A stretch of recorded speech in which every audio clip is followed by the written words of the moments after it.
are you? Good. Waiting for you guys. Yeah, they're coming.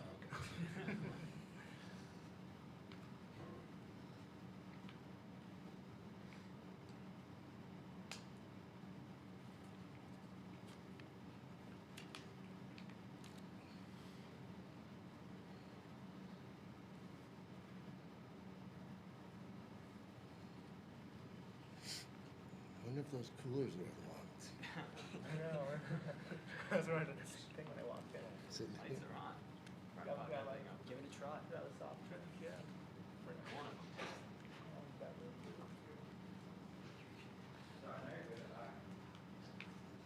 Oh, look at swag. Look at that. Thanks. Look at that. You got a block S on that pea coat? So nice. Oh, wow. Snazzy. Wants to go. He looks pretty bad. Everybody ready? It's supposed to be navy. Why is it black? Joined now by head coach Gary Gait. We got Joey Spallina, John Mullen, Trey Deere. Take a quick opening statement from coach, and then we'll take questions. Coach. Yeah, I thought it was a good effort by our team. I thought they came in focused, ready to play. I thought the execution was awesome, with the exception of the shooting. I thought our guys dominated all over the field. Their goalie had an outstanding game, 24 saves, spectacular. But, to have that many shots and that many opportunities, I think it just proved that we were ready and we were focused, dialed in. And once we got to the goalie, we were fine. And it was also nice to get every player available into the game today. That's always important when you get in situations like this, that you get that. And what I was probably most impressed with is the fact that there wasn't a drop-off today. The guys that came in executed pretty well and put the ball in the back of the net, got stops. Our goalies got saves. And like I said, we got every available player in, and I was just extraordinarily happy with the effort and the ability to do that. Open it up for questions. Gary, what were you saying after the first period there? Just hot goalie, you'll Well, beat we him were eventually, playing or- well. Yeah. Just, look, see the net and hit the net. Don't just shoot it at the goal. You have to ask these guys what they were thinking on the shots. But, I thought the execution was excellent. We got tons of great looks. So, yeah, on that note, Joey and Trey, what were you guys thinking there? Just eventually you're going to get by this guy, or? Yeah, I think for us it was more of just shoot anywhere but his stick. I feel like the first couple shots there in the beginning of the game, coach obviously, kind of talked about how we were getting to great spots, and we were doing what we wanted to do. We just weren't scoring, and their goalie was great, but I think I think there's a couple shots that we would probably want back, that will change, and it's just the way that the game is. So.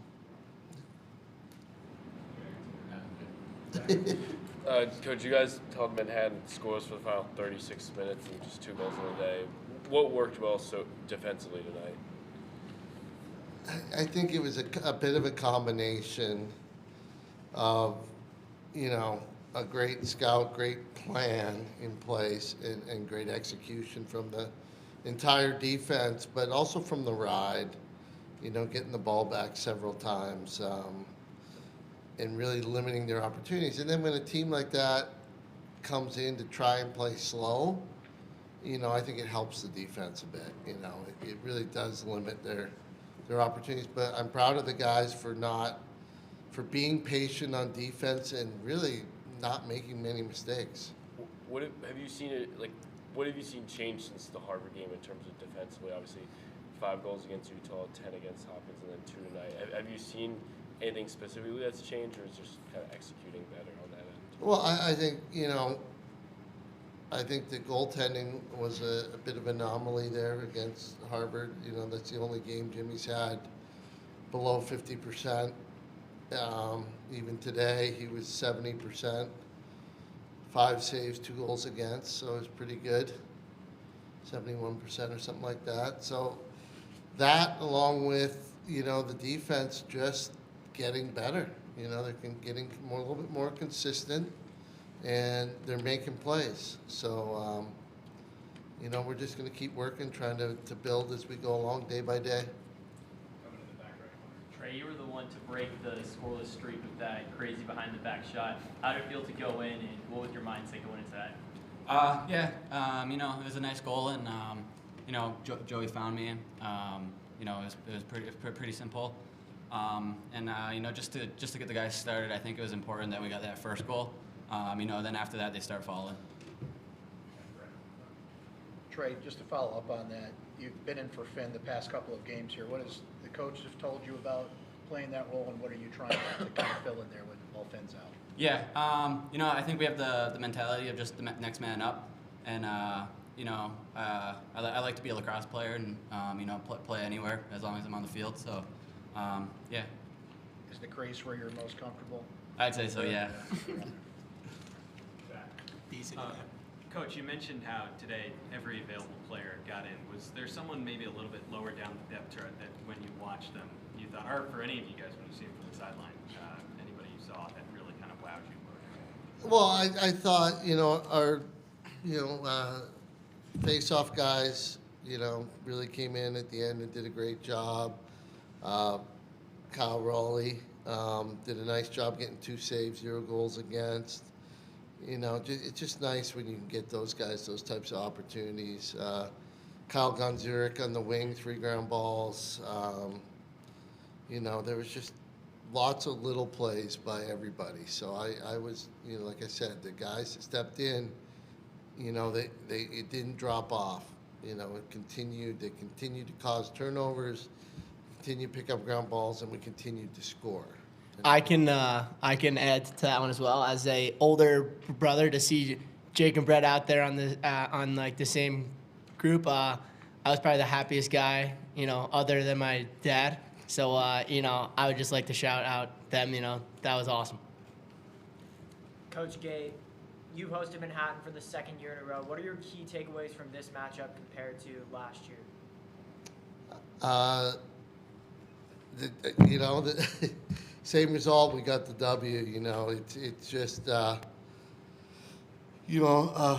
little bit later in the season this year was the biggest difference from from last year when we played them earlier in the season, and we didn't really have them on the schedule, and they kind of helped us out. In December, we lost a game against Delaware, and we were scrambling to find some way to fill it. And I appreciate Manhattan for stepping up and being willing to come here and give us a game. Coach, tracking back to that first intermission, what was the overall message from you and the other coaches in the locker room to the players to get back out there and try to notch a goal? From the first quarter or half? First quarter. First quarter was, keep going, just dial in the shooting, see the white of the net, but the execution I thought was, really good on the offensive end and really good on the D end. We held them to 3 shots in a quarter. That's pretty darn good, and and we got 14. So I think we were playing well. Joey, what's been the biggest challenge so far without Finn in attack? Finn is a great player. I think that really the main difference between Trey and Finn is, what hand that they shoot the ball. I think they both do a great job, of playing off the ball, which I'm able to find both of those guys, and I think I've been passing to Trey now for a couple years, so I think we got pretty good chemistry, so I think it was a pretty easy transition from Finn to Trey. So I think we're obviously excited to get Finn back hopefully soon too. So that'll be great. You guys put 9 in the back of the net in the 2nd quarter after a scoreless first quarter. How did it feel for you guys as attackers just to get the ball in the back of the net and start rolling? Yeah, I think once we got the rhythm down and you know we start playing with some flow, you know after the first couple go in, you know it gives our group a little bit more confidence and we finish the ball better. We're going to take 3 more. We're going to Nicholas back. And Johnny, really authoritative performance on the face-off X. What was going well for you today? It seemed like you almost had almost like a formula where you just kind of flicked it back to yourself or for someone else to pick up. What was going well for you? Yeah, I mean, I try to go into any game with kind of like a killer mentality to just destroy anybody in front of me. But big shout out to the face-off group. Guys like in the depth chart during practice, they're awesome. They helped me out a lot, and they did awesome today. So big shout out to them. And following up on that, with 8 days off between the Hopkins game and this one, what were kind of the points of emphasis during that extended time in practice, and how did you guys see it play out today against Manhattan? For any guys. I think we kind of just got back to the basics. I would say, you know, kind of just shooting the ball well. You know, kind of working on our game like that. You know, obviously the first quarter didn't show that, but after that, I think we kind of just settled down and, you know, kind of just got back to the basics and, you know, kind of just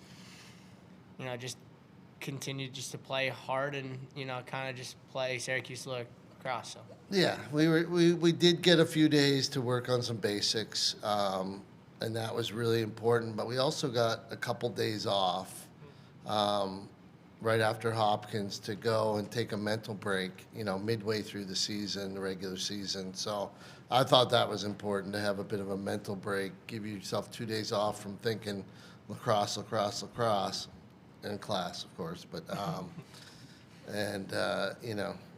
so I think we got that all accomplished, and now we got to get ready for Colgate.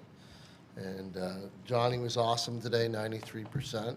Can't beat that. I think he's been doing an amazing job all year long, and it's just so nice when you have somebody that's make it, take it, and you're back up, especially when, you know, it gave us, I think, a lot of confidence when we weren't shooting well. Oh, well, as long as we're getting the ball back, we're okay. If that was a 50-50 face-off battle and you're not shooting well like that, that game could have been completely different. So I think, you know, Johnny should get a lot of credit for, and all the face-off guys today for dominating. We got 2 more back and then Brendan. Hey Joey, you're 1 away from career 200 points. Does that go through your mind at all, or are you kind of just playing out there? I'm not thinking about that at all. To be honest with you, I would much rather have 4 national championships and 200 career points. So that's not on my mind at all. You know, I think my mind is just making the play that's in front of me and, you know, trying to help my team out any way that I can. And, you know, the rest will take care of itself. And, yeah, I just want to win. I don't really care about scoring goals. I just want to win. And then Brendan. Well, let's see if it's on Gary's mind. Gary, Joey's knocking on the door of 200 points. He would have been the quickest to get there since Tim Nelson. How do you compare what Joey's doing in the modern game now versus how Tim was doing it?